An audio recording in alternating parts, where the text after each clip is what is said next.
안녕하세요, 강병입니다. 현대자동차그룹이 전세계 고성능 전기차 시장을 선도하고 있는 가운데 지난 시간에는 이 전기차의 핵심 부품인 모터, 그 중에서도 모터 설계에 대해 자세히 살펴봤습니다. 이번 시간에는 이 모터 설계를 좀 더 완벽한 품질로 끌어올려 줄 수 있는데 중요한 역할을 하는 모터 시험에 대해서 자세히 살펴보도록 하겠습니다.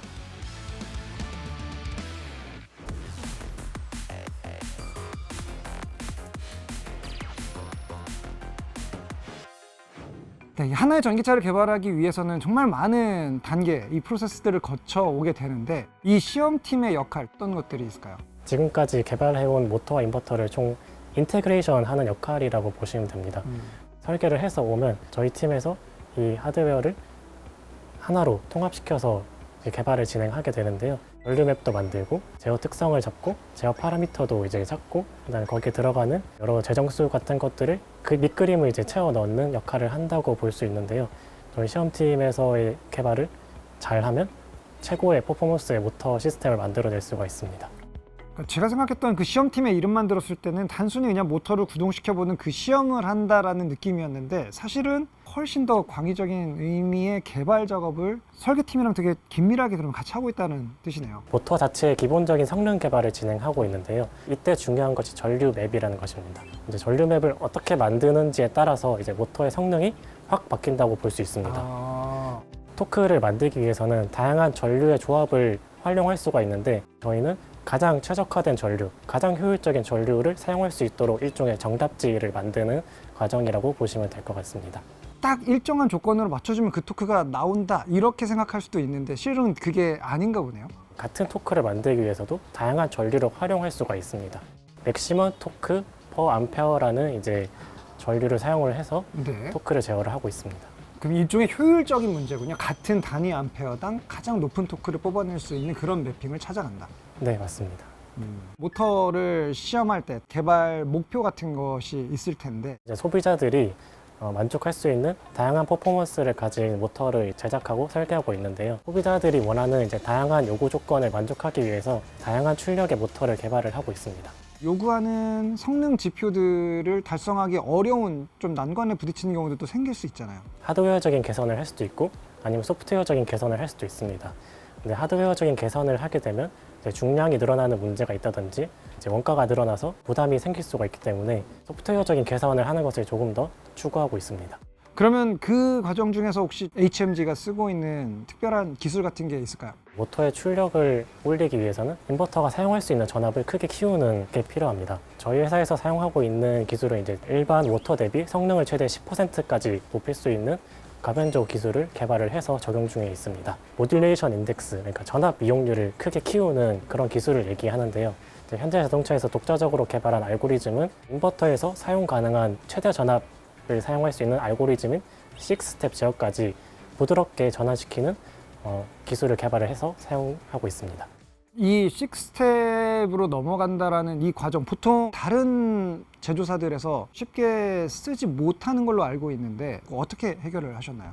학술적으로 가장 높은 효율을 낼 수 있는 이론적인 기술을 얘기하는데요. 6스텝이라는 것은 이 기술을 구현하기 위해서는 일종의 이제 변속 충격 같은 것을 없애주는 특수한 알고리즘이 들어가야 됩니다. 아, 그냥 쓰려면 뭔가 충격을 감수해야만 하는 방식이군요. 네, 현대자동차에서는 이제 이런 과변조 기법부터 6스텝까지 심리스하게 부드럽게 전환시킬 수 있는 특수한 알고리즘을 개발을 해서 적용하고 있습니다. 현대자동차에서 사용하고 있는 모터 같은 경우에는 네. IPM-SM이라는 모터를 이제 주로 활용을 하고 있습니다. 쉽게 얘기하면 안에 자석이 들어있는 모터입니다. 내부에 그렇죠. 네. 네. 이 모터가 회전하면서 역기전력이라는 정기적인 특성을 나타내게 되는데 RPM이 증가할수록 역기전력이 커지는 현상이 발생합니다. 차량의 DC, 그러니까 배터리 전압보다 네. 이 역기전력 전압이 더 커지게 되면 제어를 할 수 없는 오히려 배터리로 충전되는 문제가 발생할 수 있습니다. 차는 앞으로 나가야 되는데 네. 반대 힘이 걸리는 문제가 생기는군요. 해결하기 위해서 이때 이제 과변조 기법을 사용하게 되면 이걸 좀 더 효율적으로 바꿀 수 있게 됩니다. 그런 과변조 기법을 쓰면서도 약간 출력을 원하는 만큼 끌어올리지 못하는 경우에 이때 등장하는 게 바로 그 6스텝? 네, 맞습니다. 6스텝의 경우에서는 일반적인 그 상전류 제어와 달리 정연파가 아니라 구연파를 쏘게 됩니다.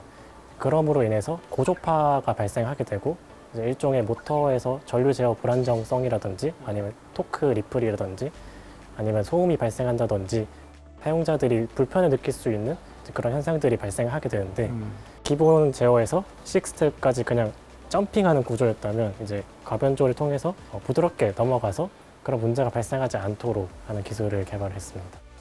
엔진으로 따지자면 터보같이 뭔가를 더 덧붙여서 출력을 끌어올리는 약간 이런 개념을 소프트웨어적으로 구현하는 거네요. 네, 맞습니다. 일종의 터보차저는 하드웨어를 추가하는 방식이라고 하면 네. 가변조부터 6스텝까지는 그러니까 소프트웨어적으로 이 출력을 크게 키울 수 있는 방법이라서 네, 적극적으로 활용하고 있습니다. 그러면 그 넘어가는 그 알고리즘은 어떻게 개발하신 거예요? 네, 그럼 이제 저희가 개발한 가변조 기법을 좀 쉽게 설명을 드리도록 하겠습니다.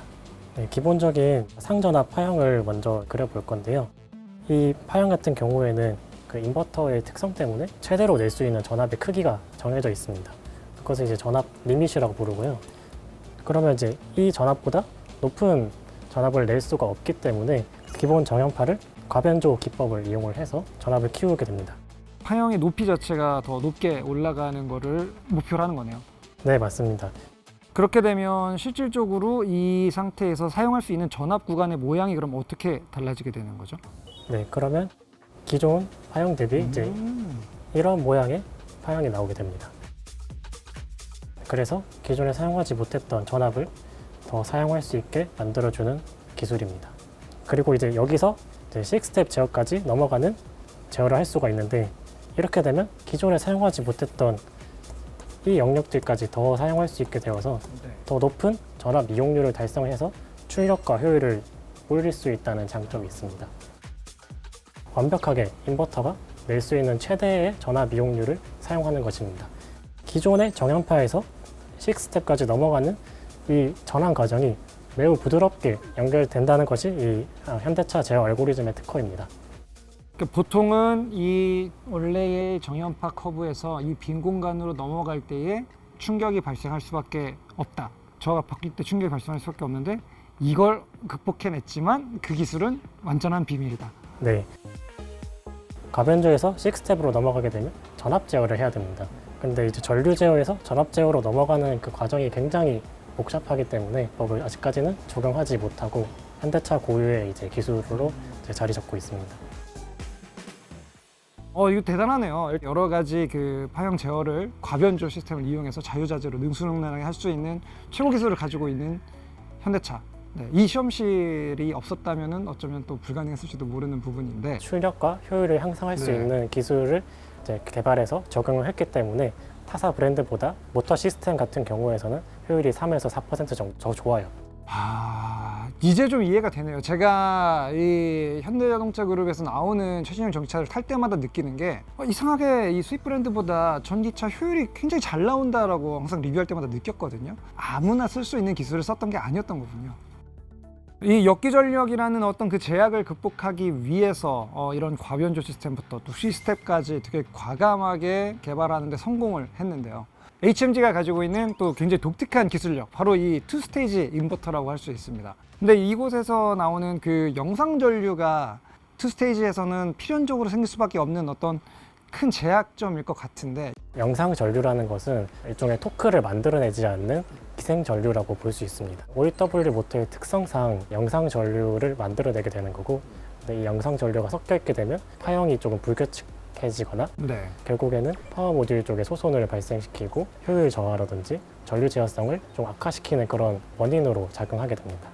그러니까 단순히 효율이 떨어진 게 아니라 진짜 데미지를 입을 수도 있다는 이야기네요. 네. 네, 그럼 이 영상 전류를 어떻게 하면 낮출 수가 있는 건가요? 이 영상 전류를 잡을 수 있냐 없냐가 양산을 할 수 있냐 없냐의 판가름이 되기 때문에 이것을 해결하기 위해서 굉장히 많은 시간을 들였습니다. 영상 전류를 제거하는 기법에는 크게 두 가지가 있습니다. 인버터 비선형성 제거 작업 같은 경우에는 이제 두 인버터 간 존재하는 데드 타임이나 아니면 기생 캐패시턴스, 기생 인덕턴스를 최적화하는 방향으로 이제 하드웨어 튜닝을 진행하고 있고요. 두 번째로 영상 전류 저감 제어 보상 로직 같은 경우에는 네. 이어폰의 액티브 노이즈 캔슬링과 네. 비슷한 원리로 작동하고 있습니다. 네, 저희가 이제 필요로 하는 거는 가장 이상적인 정연파를 만들고 싶은 게 이제 목적입니다. 이제 이런 깔끔한 파형을 만들고 싶은데 이제 여기에 영상 전류가 섞이게 되면 네. 의도치 않은 파형이 이제 이런 형태로 깨지게 됩니다. 여기 보시면 이 영상 전류가 피크를 치거나 바닥을 찍거나 하는 걸 볼 수가 있는데 전력 반도체에 좀 부담을 줄 수가 있기 때문에 이것을 최소화하는 그런 제어 로직을 만들어서 결국에는 기존의 정연파를 깔끔하게 만들어주는 로직이 영상 전류 저감 로직입니다. 뭔가 울퉁불퉁한 선이 되게 되면 실제 이 차를 운전하는 운전자 입장에서도 뭔가 느껴지는 단점이 있을까요? 이런 찌글찌글한 파형 자체가 일종의 고조파로 작용하기 때문에 차량에서는 이제 토크 떨림으로 느낄 수도 있고 전류 제어성이 악화되거나 아니면 효율이 좀 저하되는 그런 문제가 발생할 수도 있습니다. 그렇다면은 이거를 이 소프트웨어적인 방법으로 대응책을 찾으신 건가요? 우리가 이 고조파 전류에 대한 파형 정보를 알고 있으면 여기에 상대되는 반파를 쏴서 그것을 없애주는 형태인데 결국에는 피드백 제어와 피드포워드 제어를 통해서 이제 이 영상 전류를 저감을 하면 오실로스코프에서 보셨던 이런 깔끔한 정연파가 나올 수 있도록 제어를 할 수가 있습니다. 그렇다면 피드포워드는 미리 어느 정도 예측해 놓은 그 파형을 반대로 활용을 해준다라는 거고요. 실제적인 피드백 같은 경우에는 어떻게 이거를 반영을 실시간으로 할 수 있게 되는 거죠? 네, 인버터에서 영상 전류를 실시간으로 모니터링해서 이 크기가 커지지 않도록 돌아가는 제어기가 있습니다. 이러한 제어를 통해서 다시 저 예쁜 정연파 쪽으로 가게 되면 결과적으로 어떠한 장점을 갖게 되는 거죠? OEW 모터 시스템에서 출력을 향상시킬 수도 있고 그다음에 MVH 특성을 좋아지게 만들어서 소음이나 떨림을 최소화시킬 수도 있습니다. 아, 이게 떨림뿐만 아니라 소음에도 영향을 미치는 요소였네요. 네, 이런 고조파들이 다 소음에 영향을 미치는 요소이기 때문에 아, 뿐만 아니라 다른 고조파까지 상쇄시킬 수 있는 제어 로직이 따로 있어서 네. 노이즈를 더 줄일 수 있는 그런 방법들이 있지만 보안 사항이라서 자세히 말씀드리기는 어려울 것 같습니다. 아니 지금 이 제어만으로도 굉장히 복잡하고 여러 방법들로 잡아왔는데 이거 외에도 또 보완책이 있다고 하니까 사실 되게 궁금하기는 합니다. 공개되지 않은 여러 가지 기법들이 있는데 역시 특허를 득한 기술답게 보안도 철저한 것 같습니다. 이 OEW를 최초로 개발한 브랜드잖아요. 개발하는 과정에 있어서 여러 가지 시행착오도 많았을 것 같은데. OEW 모터 시스템을 전 세계 최초로 양산을 하다 보니까 그 과정은 이제 쉽지는 않았지만 모두 다 해결을 한 상태고 타사들도 이제 OEW 모터 시스템을 개발하지 못하고 있기 때문에 현대자동차의 기술력이 가장 최고라고 말씀드릴 수 있을 것 같습니다. 정말 세계에서 유일하게 현대자동차 그룹들이 도전하고 시도했던 여러 기술들에 대한 또 시험팀의 어떤 그 노력을 잘 알아볼 수 있는 시간이었던 것 같습니다.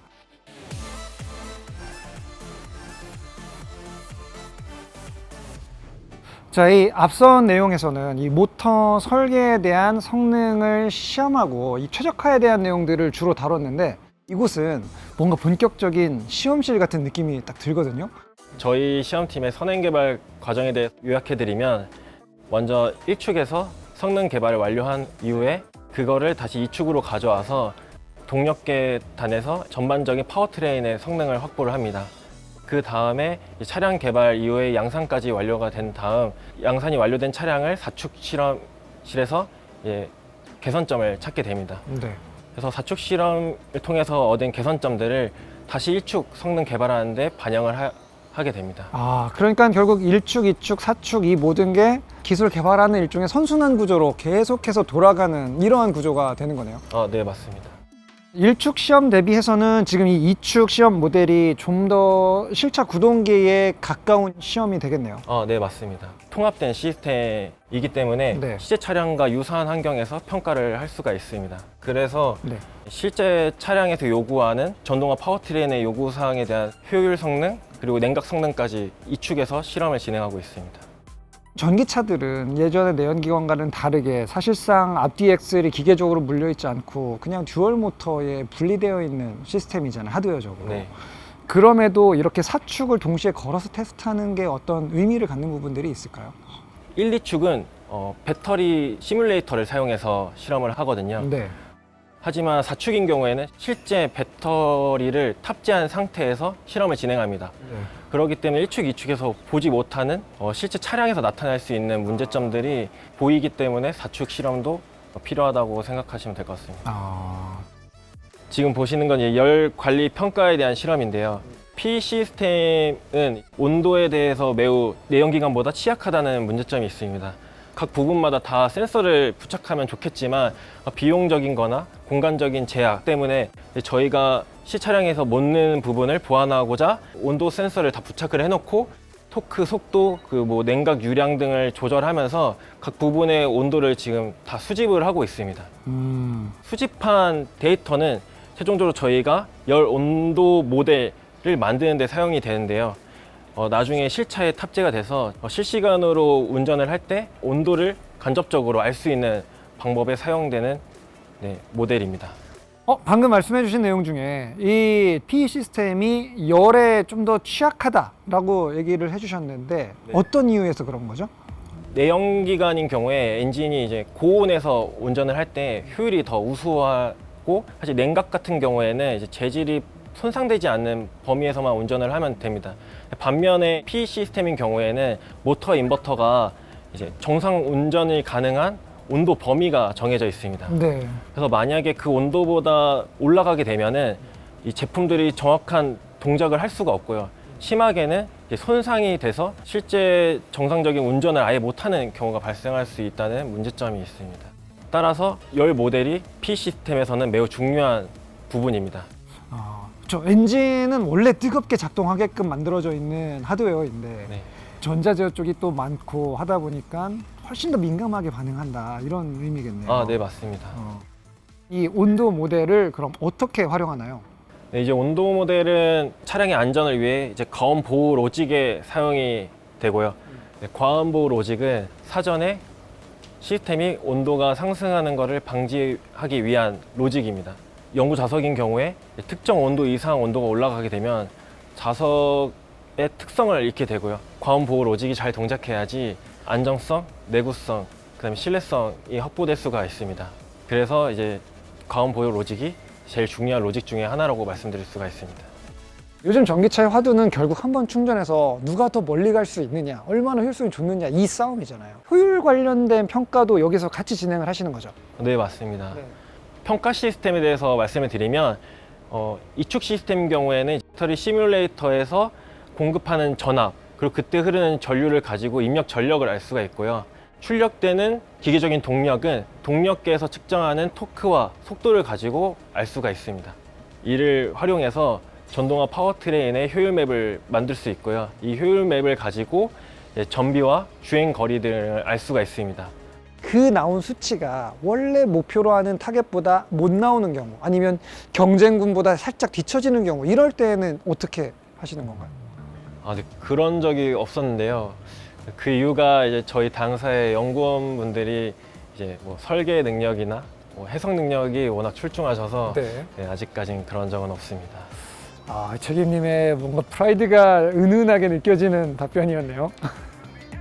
앞으로도 더 많은 고성능 자동차, 고성능 전기차들을 만나볼 수 있을 걸로 예상이 되는데 향후 계획도 좀 들려주시죠. 지금도 저희가 충분히 우수한 성능의 열 모델을 보유하고 있지만 좀 더 고도화된 온도 추정 성능을 확보하여서 고객들이 안정성이 확보되고 신뢰성을 갖는 차량을 만나실 수 있도록 좀 더 다양한 열 모델을 개발을 할 계획이고요. 추가적으로 매우 많은 기간이 소요가 되는데 그런 시간을 단축시키기 위한 노력이 진행되고 있습니다. 결과적으로 소비자들이 좀 더 우수한 차량들을 빨리 만나볼 수 있도록 저희 시험팀에서는 많은 노력들을 하고 있습니다. 네, 이렇게 시험팀에서 정말 열심히 해주신 만큼 저희 또 소비자들은 더 믿고 안전하고 재밌게 탈 수 있는 전기차들이 더 많이 도로에 나오지 않을까라는 기대를 하게 됩니다. 네, 본진 습격 이번 시간에는 끊임없이 시험이 이루어지고 있는 전기차 동력계 시험실에서 함께 했습니다.